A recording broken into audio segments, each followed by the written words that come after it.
नमस्कार दोस्तों, मैं रूपवती सिंह अपने YouTube चैनल पर आप लोगों का बहुत बहुत स्वागत करती हूँ। आज मैं बात करूँगी रसोई घर के बारे में।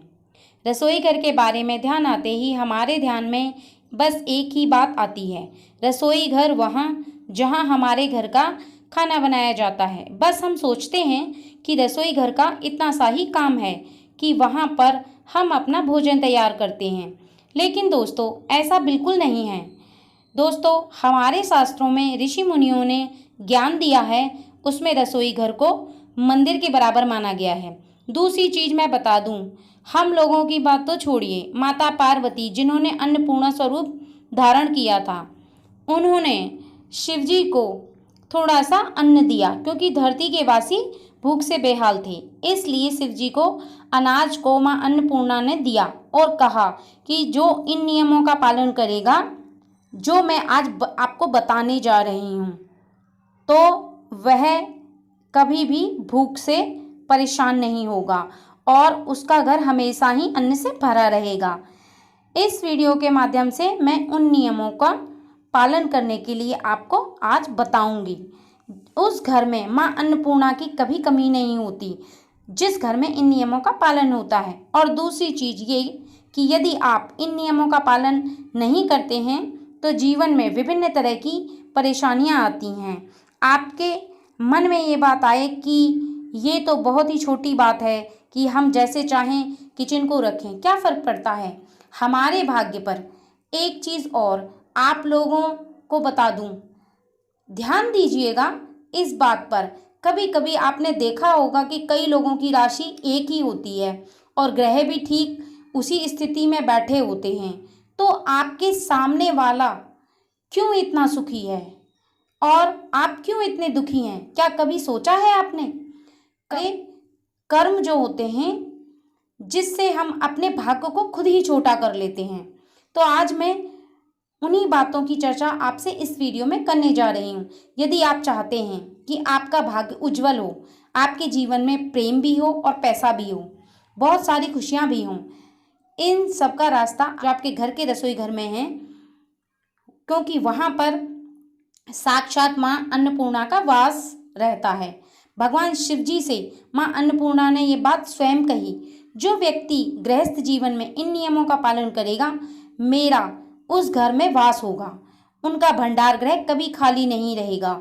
दूसरी बात ये कहा जाता है, जैसे खाएंगे अन्न वैसा होगा मन। भोजन को आप ग्रहण जैसा करते हैं वैसी ही आपकी प्रवृत्ति हो जाती है। इसलिए आपको बार बार बोला जाता है कि आप शुद्ध शाकाहारी भोजन करें। वैसे आज मेरा विषय रसोई घर के बारे में है। कैसा होना चाहिए आपका रसोई घर? सबसे पहले ये करते हैं कि जब हम आटा गूंथते हैं तो रोटियां तैयार करते हैं। ये बात तो शायद सब लोग जानते होंगे और सब लोगों को पता होगा कि पहली रोटी गाय को और आखिरी रोटी कुत्ते को दी जाती है।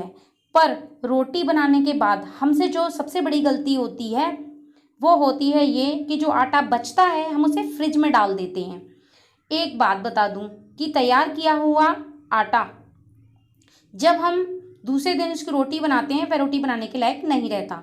दूसरा, उसमें नकारात्मक ऊर्जा की शक्तियों का वास हो जाता है। शायद आप लोगों को मेरी बातें अजीब लगें, पर यह सत्य है। क्योंकि आप लोगों की जानकारी के लिए मैं बता दूं, गरुड़ पुराण में लिखा हुआ है, जो हम पिंडदान करते हैं अपने पितरों के निमित्त का आदि से तैयार किया जाता है, वो गुथा हुआ आटा होता है, उसमें भी नकारात्मक शक्तियों का प्रवेश उसी पिंड की भांति हो जाता है।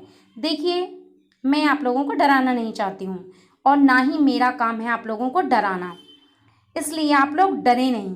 लेकिन कभी किसी कारण से आपने आटा ज़्यादा लगा लिया और बच गया तो आप उसमें थोड़ा सा सरसों का तेल लगा लीजिए।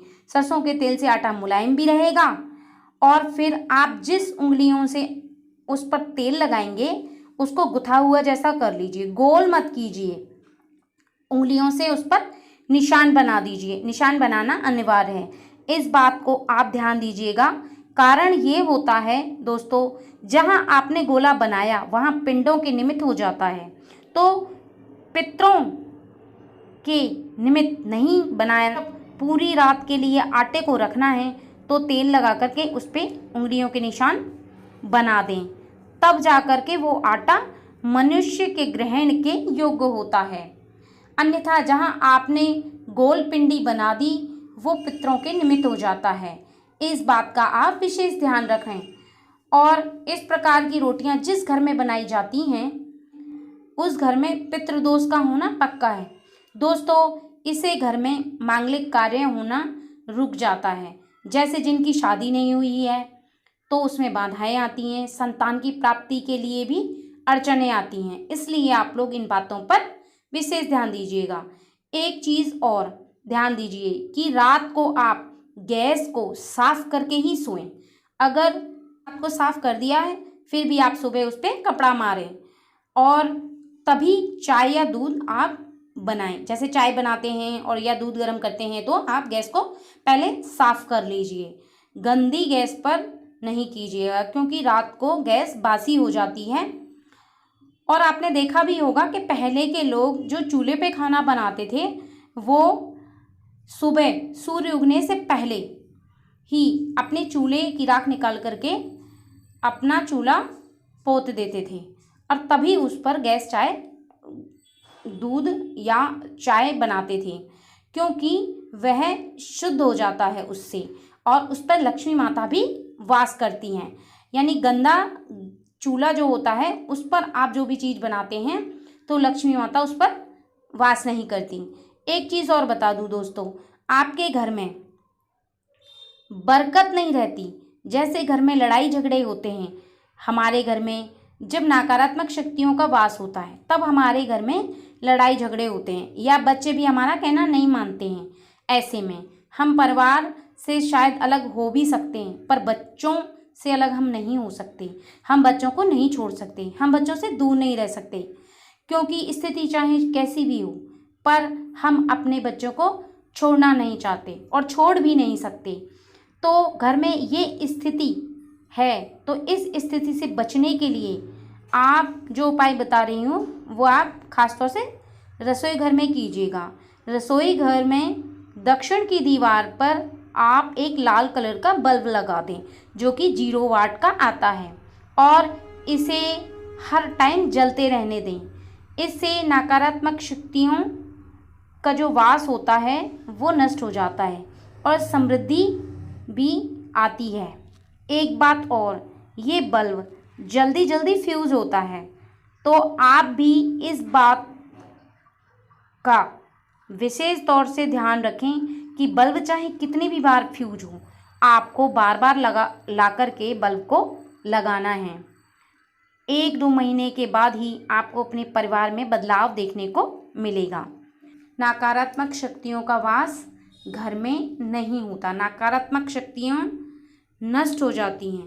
इसलिए आप इन चीज़ों का विशेष तौर से ध्यान दीजिएगा। अब मैं आप लोगों से इजाज़त चाहूँगी। नमस्कार।